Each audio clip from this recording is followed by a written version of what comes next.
My name is Joanne Abraham, and I'll be doing my case study on acute cholecystitis.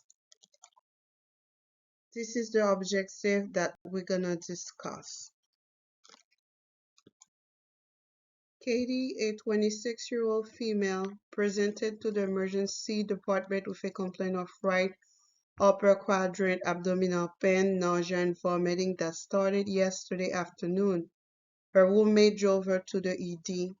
Katie states that her symptoms started after having lunch at McDonald's. Her lunch consisted of a Big Mac, large fries, and large Coke.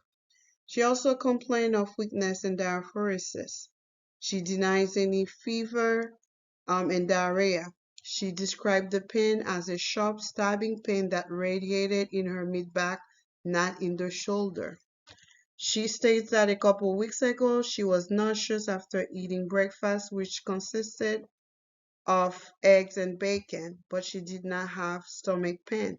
The patient is guarding her stomach by putting pressure on the right upper quadrant of her abdomen. The five potential diagnosis um, in order of priority. I picked acute cholecystitis, acute cholangitis, acute gastritis, acute peptic ulcer, possible MI infection. Um, Based on the location of the organ in the anatomical of the abdomen, there could be more diagnoses, but I picked those five.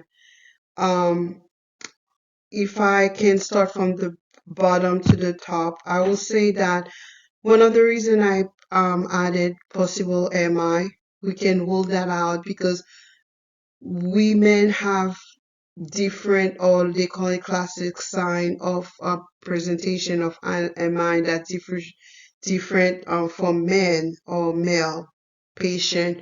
Most of the time, female may be presented without the complaint of chest pain, but they mostly complain of abdominal pain, pain that goes to the back. Um, some of them have like nausea, vomiting, and diaphoresis, shortness of breath. So we can rule out this diagnosis by doing some cardiac enzymes and also just a EKG to rule out MI. And the reason I picked out peptic ulcer, um, it's usually a pediatric pain, and the patient has pain with meal, and the ulcer can involve the stomach or duodenum.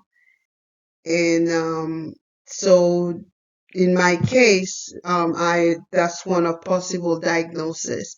And I had like also acute gastritis with like almost like heartburn. The patient will complain of like pain in the epigastric, like that come up with nausea, vomiting, loss of appetite, bloating or belching. And with peptic ulcer gastritis, most of the patient will um, like have a history of using a lot of NSAID or ETOH or smoking. And usually they will rule out those by doing upper endoscopy like EGD, and that can rule out acute gastritis or peptic ulcer. Acute cholangitis, on the other hand, is the inflammation of the biliary tract, and patient mostly will be presented with fever, jaundice, right upper quadrant pain with that. And the last diagnosis, which is the acute cholecystitis, which where I'm gonna focus on my case study. One of the reason that I choose that diagnosis and the presentation of the patient um, like show that's the diagnosis, because first of all, Cholecystitis is an inflammation of the gallbladder and that occur most commonly because of the presence of stone in the gallbladder or an obstruction of the cystic duct from cholelithiasis.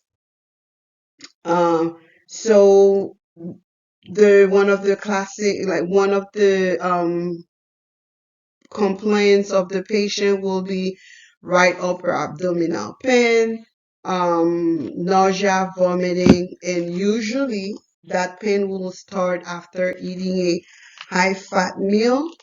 And one of the other classic sign, Murphy sign, that can really tell us if it's cholecystitis, if we come positive, like when the clinician put pressure by where the liver is and press up, and if the ask the patient to take a deep breath, if the patient complain of pain, that's a positive Murphy signs. So it's already telling you that um, what's going on with the patient.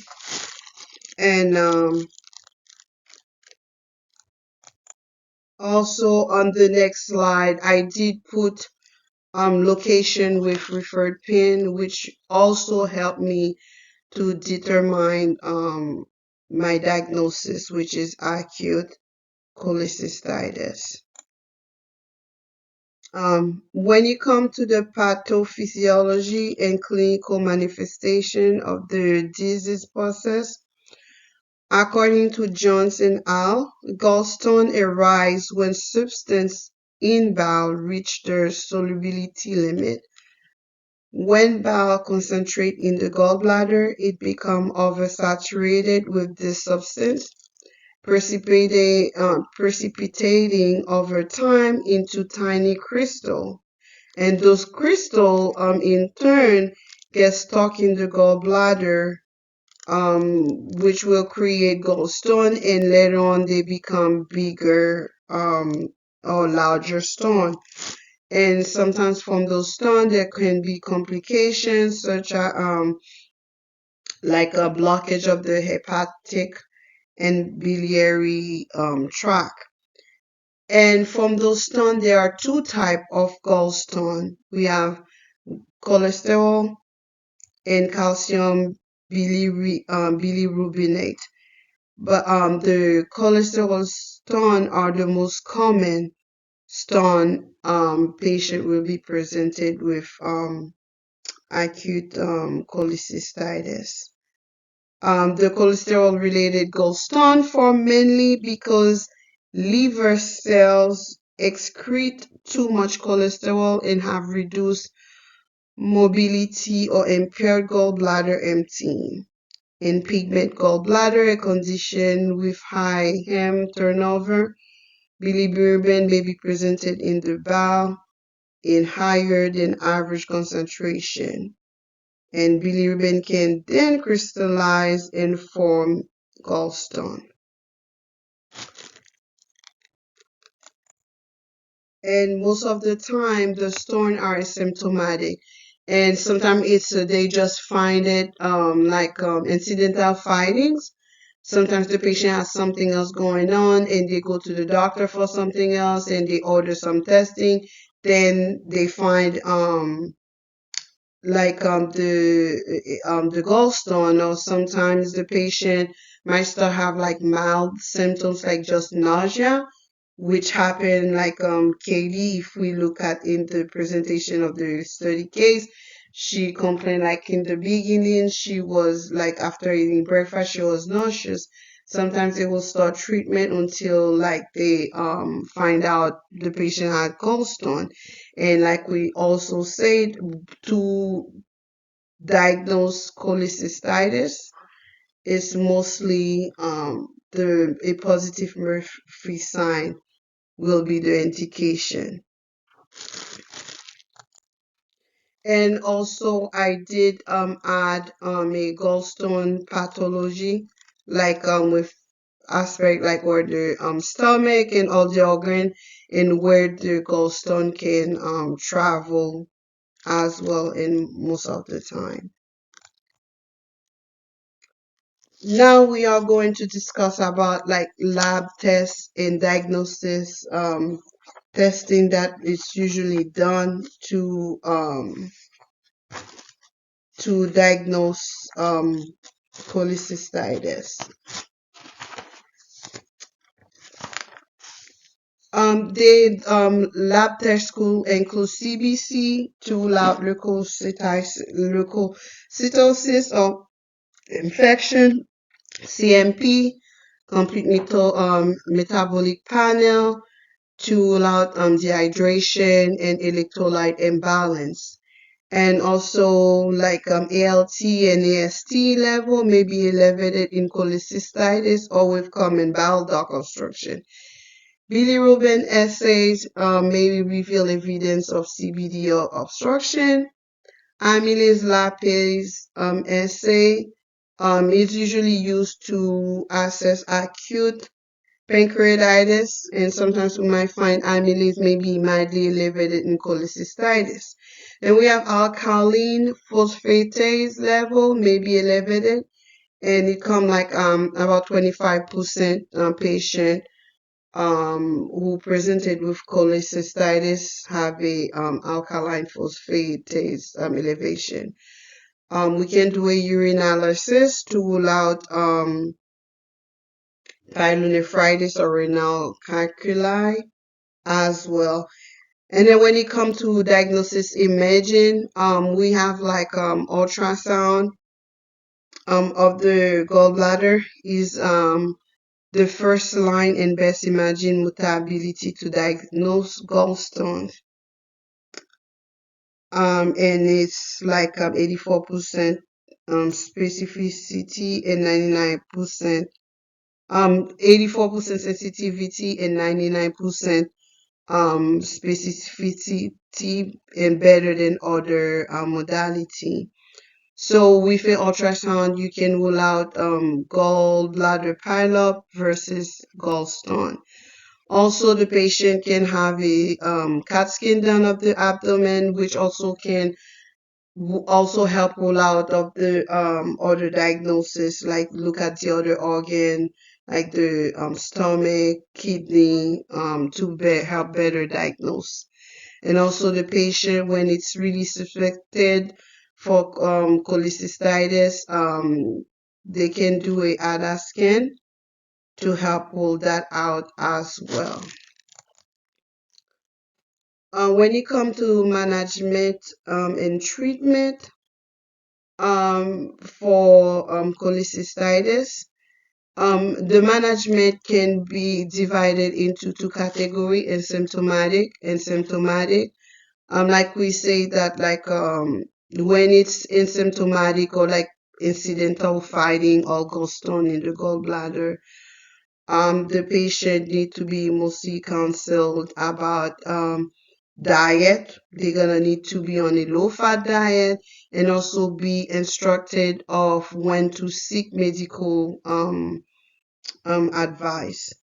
And sometimes, like to prevent any further complication or other problem, they might do elective laparoscopic cholecystitis just um, to prevent further issue.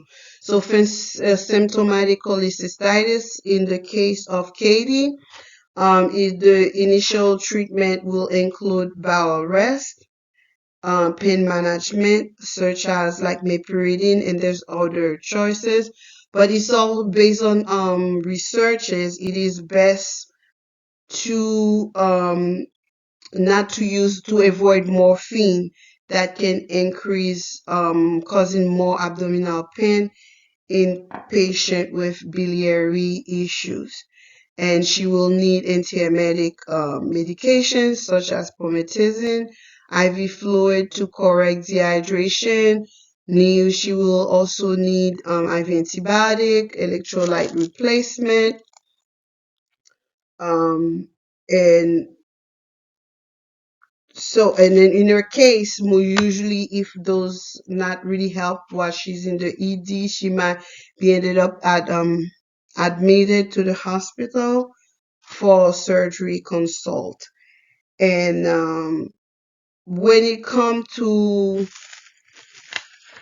prognosis, most patients presented with acute cholecystitis, the prognosis is excellent for uncomplicated cholecystitis with a very low mortality, and most patients presented with that diagnosis may have a complete recovery in 1 to 4 days.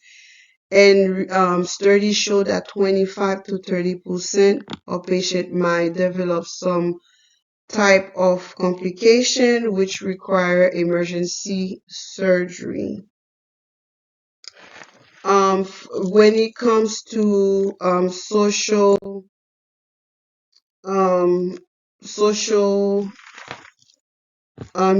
like social cultural consideration, they did find out that women most likely will be at higher risk of having cholecystitis than men. Also, patient with like pregnant women, higher risk due to hormonal change in the body. Will and also ethnicity. They find like more Hispanic people and will be presented with more with like I have higher risk to have cholecystitis, and also patient who's obese, like usually around the stomach, and due to low physical activity, patient who has a high diet, like have a diet high in fat and low in fiber, are at risk of developing cholecystitis. So then when we come to with the teaching and anticipatory guidance with the patient, um, as nurses or as a provider, we will instruct the patient about the disease process. So what's going on with them, what happened, what cholecystitis is, um, what triggered, what caused it, and what symptoms are like, come up with the pain. And also very important, dietary changes. Patient with cholecystitis, they're gonna need to change their diet to prevent like reoccurrence. So the diet low in fat is crucial. And also during the pain, we will tell the patient to give their bowel a rest, not to eat heavy food and heavy meal around the time. And also part of the anticipatory guidance, it's like important to talk to the patient about like to keep the referral. The patient will need a referral to see a general neurosurgeon, and also to keep their appointment and like to follow up with their primary physician. And when to come back to the emergency department to seek further evaluation. And if the patient will be admitted, the outcome of the hospital stay will be um, instructed with the patient, such as like surgery, what to expect, and approximately how many days the patient might be spent in the hospital. That concludes the case study, and this is the reference. And thank you for allowing me to do this presentation. If you have any question, please let me know.